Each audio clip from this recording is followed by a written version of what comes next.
3 साल से जारी यूक्रेन और रूस के बीच युद्ध में अमेरिका ने एक ऐसी चाल चली है जिसने यूक्रेन को पीछे छोड़ दिया है। अमेरिकी राष्ट्रपति डोनाल्ड ट्रंप, जो खुद को डील मेकर कहलवाने के शौकीन हैं, अब रूस के साथ सीधी बातचीत कर रहे हैं।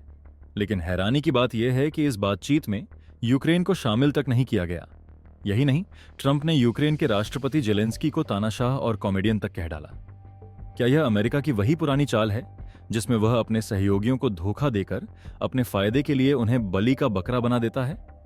अमेरिका की नीति रही है कि पहले लड़ाओ और फिर छोड़ दो।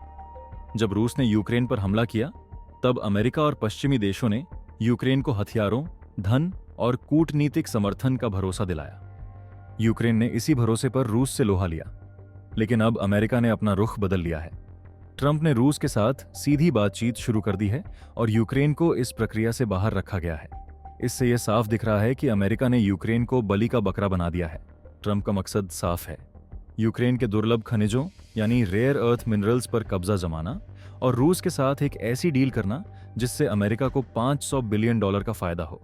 यानी यूक्रेन को पहले युद्ध में झोंका गया और अब उसकी लाश पर व्यापारिक सौदे किए जा रहे हैं। क्या यही है अमेरिका की मित्रता? ट्रंप के हालिया बयानों ने साबित कर दिया है कि वे रूसी प्रचार मशीन की भाषा बोल रहे हैं। उन्होंने जेलेंस्की को तानाशाह कहा, यह दावा किया कि यूक्रेन ने ही युद्ध शुरू किया और यह भी कहा कि जेलेंस्की को जल्द ही समझौता कर लेना चाहिए, वरना उसके पास देश ही नहीं बचेगा। यह वही बातें हैं जो क्रेमलिन 3 साल से दोहरा रहा है। ट्रंप की इस नीति ने यह भी साफ कर दिया है कि अमेरिका अब यूक्रेन की नाटो सदस्यता का समर्थन नहीं करेगा। यानी यूक्रेन को न तो नाटो की सुरक्षा मिलेगी और न ही रूस से अपनी खोई हुई जमीन वापस पाने का कोई मौका। क्या यही है अमेरिका का समर्थन? यूक्रेन दुर्लभ खनिजों का भंडार है, जिनका इस्तेमाल हाईटेक उद्योगों, बैटरियों और रक्षा उपकरणों में होता है। अमेरिका अब चाहता है कि यूक्रेन अपने संसाधनों का एक बड़ा हिस्सा उसे दे, ताकि अमेरिका की ओर से इस युद्ध में दिए गए सहयोग की भरपाई हो सके।